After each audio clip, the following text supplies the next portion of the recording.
sejahtera untuk kita semua. Saya Octavia Nurmawati Sibiro, SPDMPD, salah satu dosen pada program studi agroindustri pangan di jurusan agrobisnis Politeknik Negeri Sambas. Saat ini saya akan menyampaikan pernyataan diri dosen dalam bentuk unjuk kerja tridharma perguruan tinggi saya dalam bidang pengajaran. PDD UKTPT saat ini saya memakai mata kuliah yang saya ambil yaitu kimia dan biokimia industri. Kimia dan biokimia industri merupakan mata kuliah wajib yang dipelajari di semester 1. Mata kuliah ini mempelajari tentang senyawa kimia, analisis dari proses kimia dan biokimia dalam industri pangan. Bobot mata kuliah ini adalah 1 SKS teori dan 2 SKS praktikum. Dengan mempelajari mata kuliah ini, mahasiswa diharapkan dapat mengetahui senyawa-senyawa, proses kimia dan biokimia, dapat menganalisis proses kimia dan biokimia yang terjadi dalam bahan pangan, dan dapat menampilkan produk yang memanfaatkan senyawa dan proses kimia dan biokimia. Pada proses perkuliahan mata kuliah kimia dan biokimia industri ini, saya menggunakan pendekatan pembelajaran dengan teknik DIA, yaitu delivery, interaction, dan assessment. Untuk teknik delivery, saya gunakan dengan menyampaikan materi pembelajaran dengan media pembelajaran berupa PPT dan buku ajar kimia dan biokimia industri. Teknik interaction yang saya gunakan tanya jawab dengan mahasiswa agar dapat terjadi interaksi 2 arah dalam pembelajaran. Saya akan memberikan kesempatan kepada mahasiswa untuk bertanya jika ada hal yang tidak bisa dimengerti selama pembelajaran. Sebaliknya saya juga akan memberikan pertanyaan kepada mereka agar mereka lebih aktif. Untuk assessment, saya gunakan tugas per individu yang biasanya saya berikan setiap kali pertemuan. Assessment yang menjadi UAS untuk mengetahui tingkat ketercapaian mahasiswa terhadap CPMK mata kuliah kimia dan biokimia industri ini, saya memberikan berupa mini project yang harus mereka lakukan, yaitu pembuatan produk yang memanfaatkan senyawa kimia hasil pertanian yang ada di Kabupaten Sambas. Selama kegiatan pembelajaran termasuk asesmen hingga UAS nanti, saya akan mengarahkannya agar lebih kontekstual. Hal itu agar pengetahuan yang diperoleh mahasiswa selama pembelajaran menjadi lebih mudah dipahami dan dimengerti serta lebih mudah diaplikasikan oleh mahasiswa. Hal tersebut mengingat fakta bahwa sebagian besar mahasiswa yang ada di saat ini merupakan lulusan dari jurusan yang belum pernah mempelajari kimia sebelumnya. Mahasiswa yang berada pada semester 1 yang sedang mengambil mata kuliah kimia dan biokimia industri saat ini berasal dari jurusan seperti IPA, agrobisnis, tanaman pangan dan hortikultura, agrobisnis tanaman perkebunan, agrobisnis pengolahan hasil pertanian. Namun sebagian besar dari antara mereka itu berasal dari jurusan IPS, teknik komputer dan jaringan, dan keagamaan. Untuk capaian pembelajaran lulusan dari mata kuliah kimia dan biokimia industri, yaitu mampu menerapkan pengetahuan tentang kimia dan biokimia untuk menyelesaikan masalah yang terkait senyawa dan proses kimia dan biokimia dalam industri pangan, dan dapat memanfaatkan sumber daya alam lokal sebagai bahan dasar produk industri pangan. Untuk capaian pembelajaran mata kuliah pada mata kuliah kimia dan biokimia industri ini ada 4, yaitu mahasiswa mampu memahami senyawa kimia dan biokimia dalam industri pangan. Yang kedua, mahasiswa mampu mengimplementasikan proses biokimia pada senyawa organik. Yang ketiga, mahasiswa mampu menganalisis proses biokimia yang terjadi dalam senyawa kimia organik. Yang keempat, mahasiswa mampu menampilkan proses kimia dan biokimia yang terjadi dalam senyawa kimia. Sementara CPMK yang saya gunakan untuk PDD UKTPT saat ini adalah CPMK yang pertama, yaitu mahasiswa mampu memahami senyawa kimia, yaitu karbohidrat, dan biokimia dalam industri pangan yang terjadwal pada pertemuan ketiga dalam rencana pembelajaran semester mata kuliah. Bahan kajian pada mata kuliah kimia dan biokimia ini adalah: yang pertama, definisi kimia dan biokimia industri. Yang kedua, senyawa karbohidrat karbohidrat, yang ketiga protein, keempat lemak, kelima vitamin, keenam mineral, ketujuh air, dan kedelapan adalah proses-proses dalam kimia dan biokimia. Berikut video singkat proses pembelajaran pada mata kuliah kimia dan biokimia industri dengan topik karbohidrat yang terdapat pada pertemuan kelas 3 di dalam RPS saya. Selamat menyaksikan. Ya, selamat pagi teman-teman. Hari ini kita akan belajar tentang materi kita karbohidrat. Seperti yang sebelumnya saya jelaskan ke kalian, capaian pembelajaran mata kuliah kita yang kemarin-kemarin untuk hari ini itu adalah kalian mampu memahami senyawa kimia dan biokimia dalam industri pangan. Bagaimana caranya kalian tahu kalian memahami? Pertama, dari mampu menjelaskan senyawa kimia dan biokimia dalam industri pangan. Yang kedua, mampu menjelaskan proses kimia dan biokimia dalam industri pangan. Itu yang kedua. Nah, pertanyaan pertama, apa itu karbohidrat? Atau gini deh, kalau saya bilang karbohidrat, apa yang ada di pikiran kalian?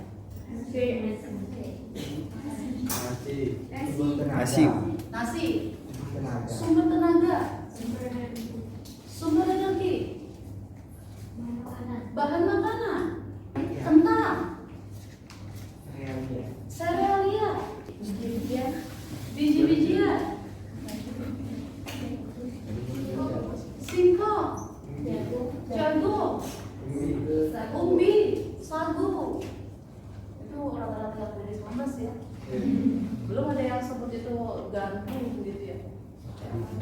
Sorghum ya kan. Nah, apa itu karbohidrat? Karbohidrat sering disebut dengan gula. Gula dalam artian gini, bukan gula yang kalian lihat yang kalian masukin ke teh ya. Sering disebut dengan sugar. Ya, gula. Nah, ya karbohidrat. Kalau dilihat dari gambarnya lihat, satu ini namanya monosakarida. Sakarida itu gula. Nah, kalau dia cuma satu, itu namanya monosakarida. Lalu kalau dia dua berikatan, namanya disakarida. Ini jelas. Ini disebut gula sederhana atau simple sugar. Lalu kalau dari gabungan ikatan-ikatan ini lihat, di banyak kan yang berikatan lurus seperti ini, yang bercabang-bercabang. Ini disebut kompleks sugar atau gula kompleks yang disebut polisakarida. Kenapa disebut polisakarida? Nah, lalu lihat gula. Tadi kan kita sebut gula. Secara alami, terdapat dalam makanan kita disebut natural sugar, gula alami. Ini ada juga gula tambahan atau added sugar, gula tambahan. Bedanya di mana? Kalau natural sugar ya, dia secara alami terdapat dalam makanan kita.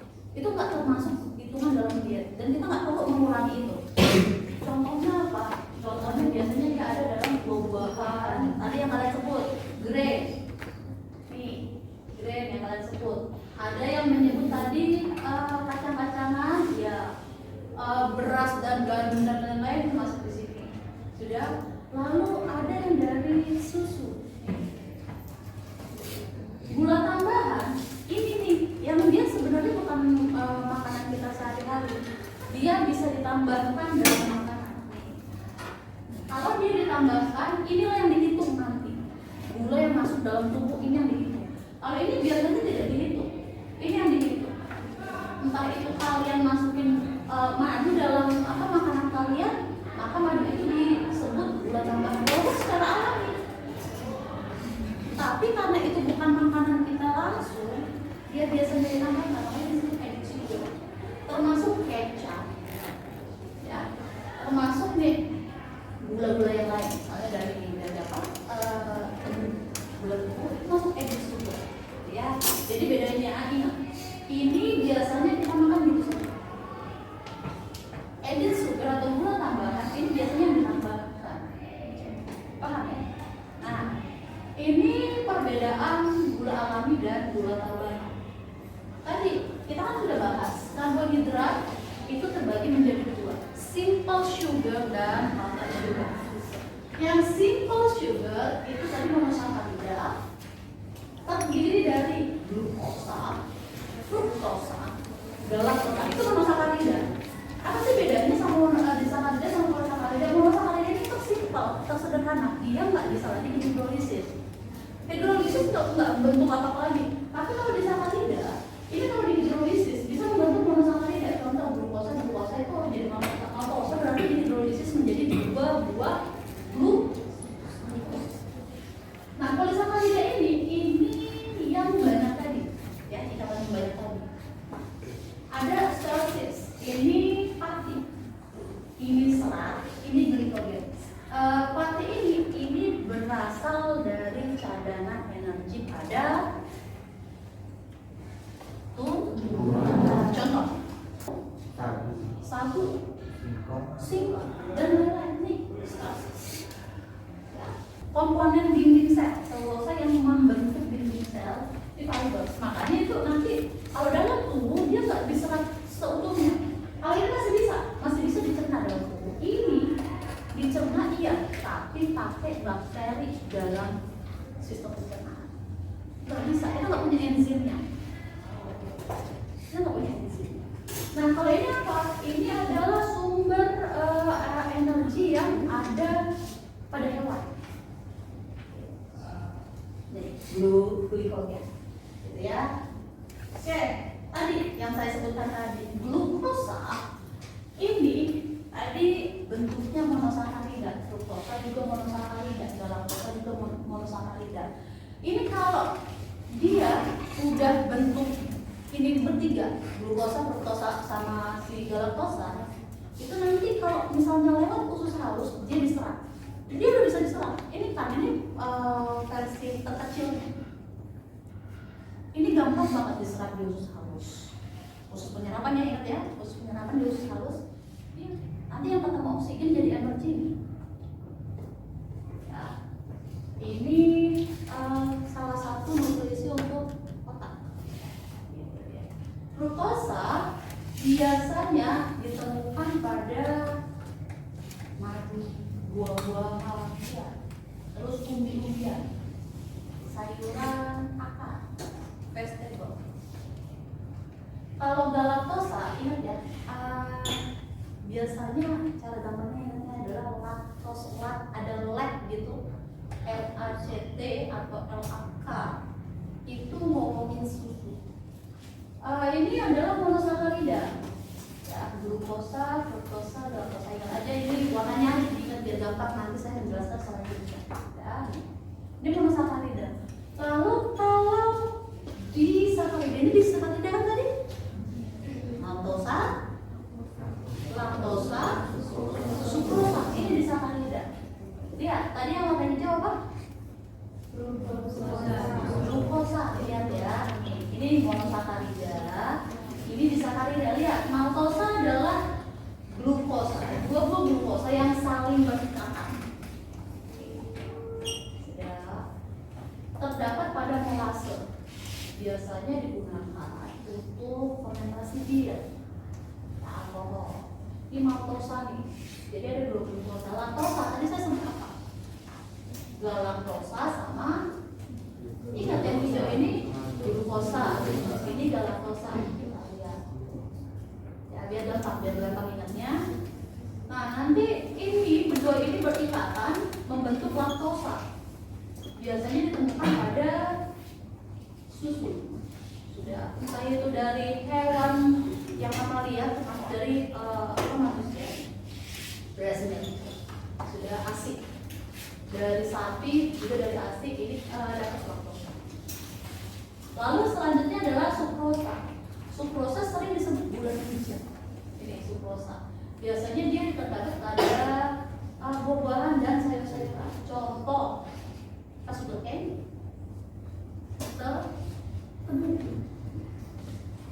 ya.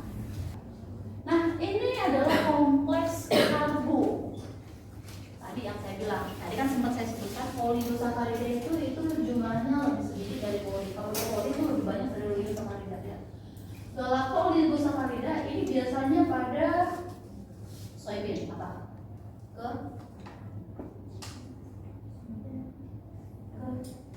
Kedelai. Lalu pada sakarida lihat ada stelsis atau pati tadi sama serat tanah. Lihat di sini. Tadi saya sudah sebutkan. Kalau pati masih bisa dicerna dalam tubuh. Kenapa kita punya enzim? Nah ini bisa dicerna pakai amilase. Contoh sumbernya adalah nasi, kentang, dan lain-lain yang kalian sebutkan tadi. Jagung kan masuk, maize, gandum kan masuk nih. Dia biasanya rasanya enggak manis.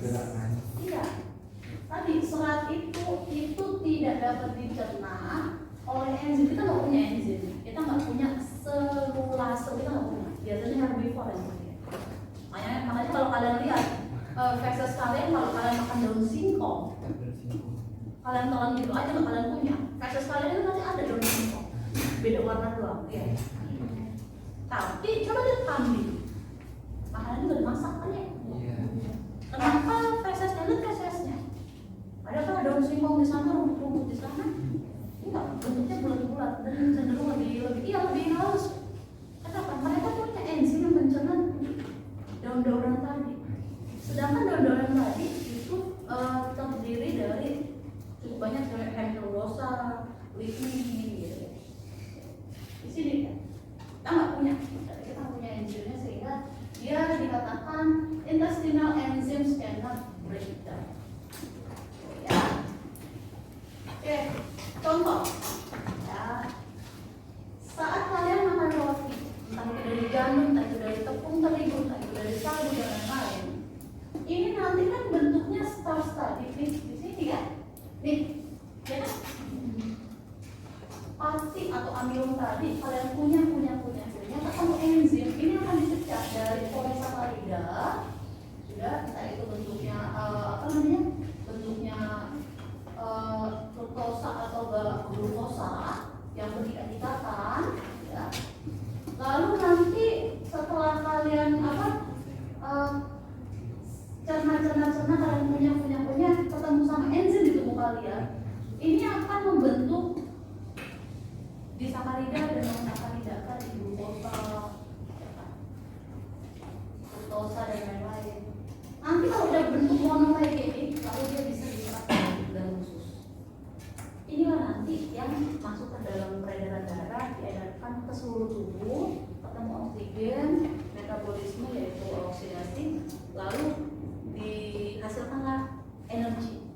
Inilah yang kalian gunakan untuk misalnya mata untuk melihat, otak untuk berpikir, terus untuk paru-paru yang biar bisa bernafas dan lain-lain. Dari glukosa ini saat kalian ketemu menghirup oksigen, glukosa ketemu oksigen itu nanti hasilnya energi. Kenapa kalian hidupnya oksigen? Iya kan, nitrogen. Semua nitrogen tetap yang bisa ketemu glukosa dengan kalian itu cuma oksigen, nggak bisa diganti. Paham ya? Nah, nih ini adalah pemecatan molekul. Amilase, kalau dia ketemu amilum, dia akan memecahkan amilum tadi menjadi disakarida. Lalu nanti laktase, ini galaktosa dan glukosa berikatan, maka laktase akan pecah jadi monosakarida. Lalu sukrase nanti akan memecah dari ini monosakarida, disakarida jadi monosakarida ini apa? Fruktosa dan glukosa ini yang berikatan membentuk sukrosa. Ingat ya, beda ya. AC ini adalah enzim. Nanti ini biasanya bentuknya osa, laktosa, sukrosa, ini maltosa. ASE itu enzim. Sukrosa ini ketemu sukrase akan membentuk monosakarida, ini juga akan membentuk monosakarida. Inilah yang bisa dicerna dalam tubuh, diserap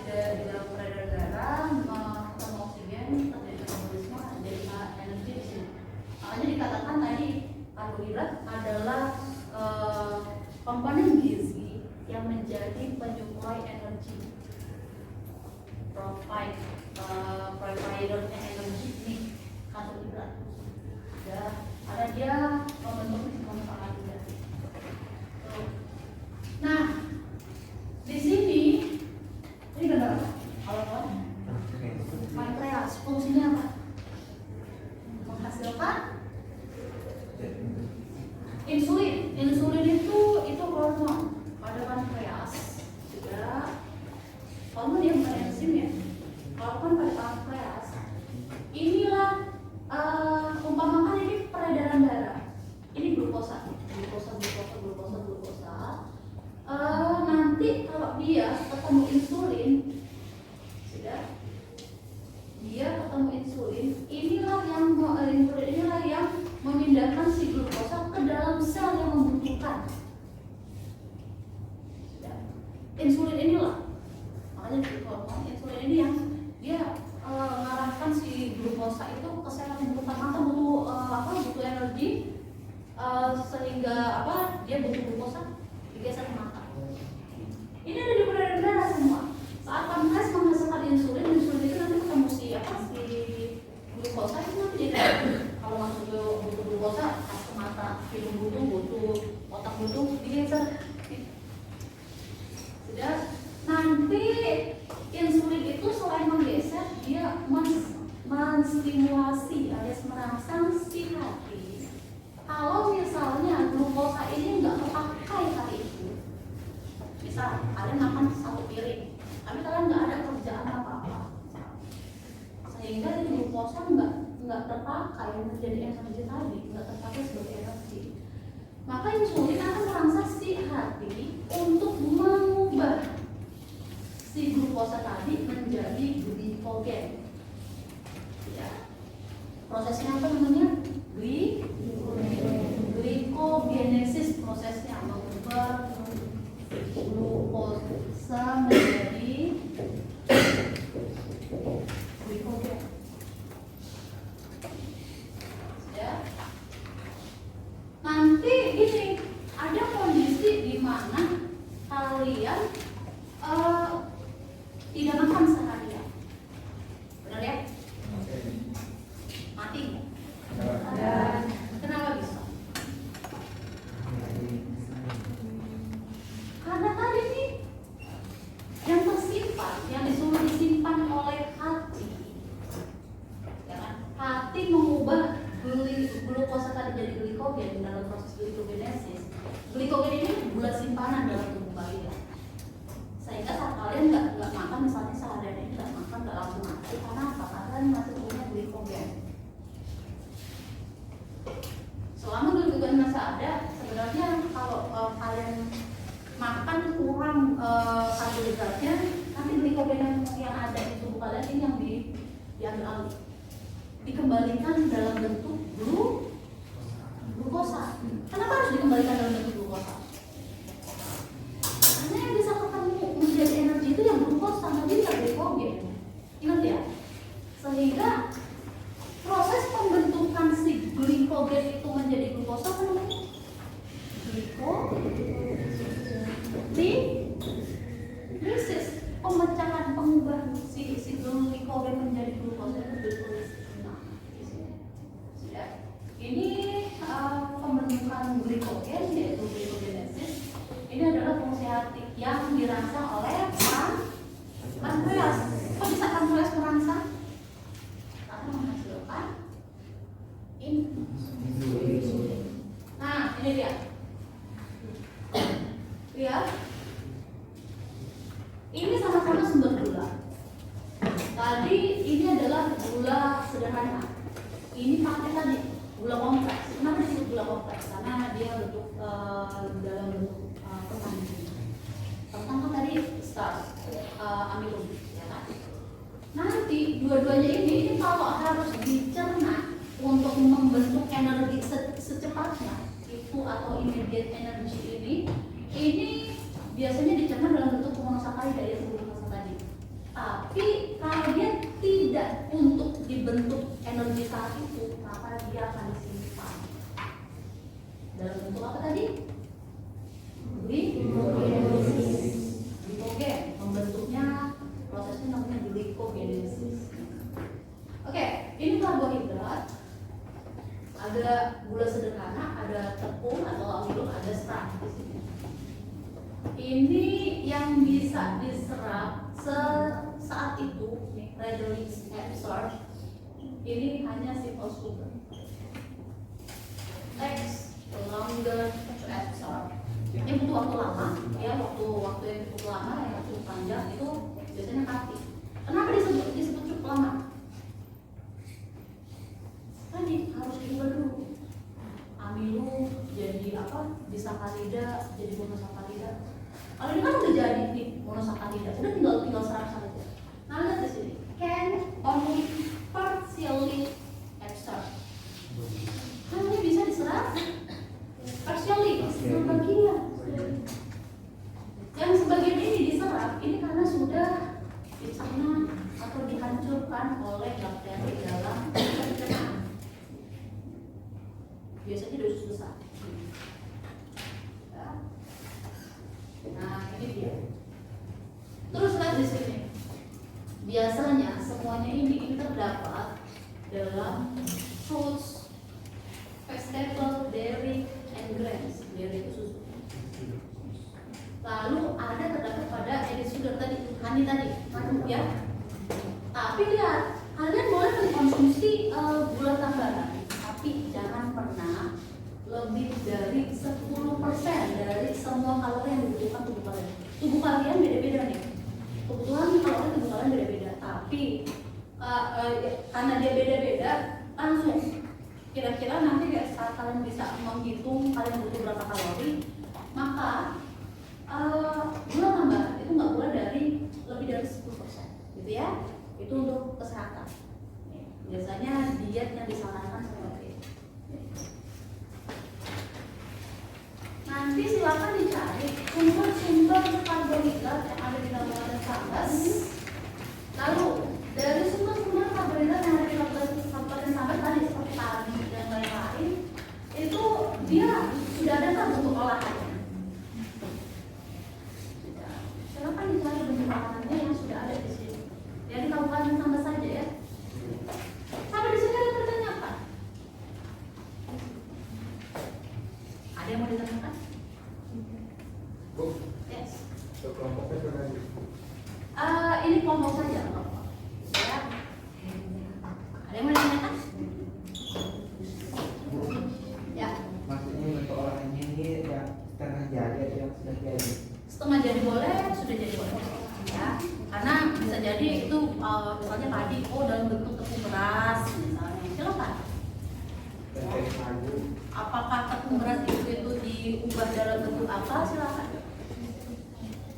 Yang sudah diolah di sini, agar kita bisa bahas ke agroindustri pangan. Jadi ada yang bertanya kan?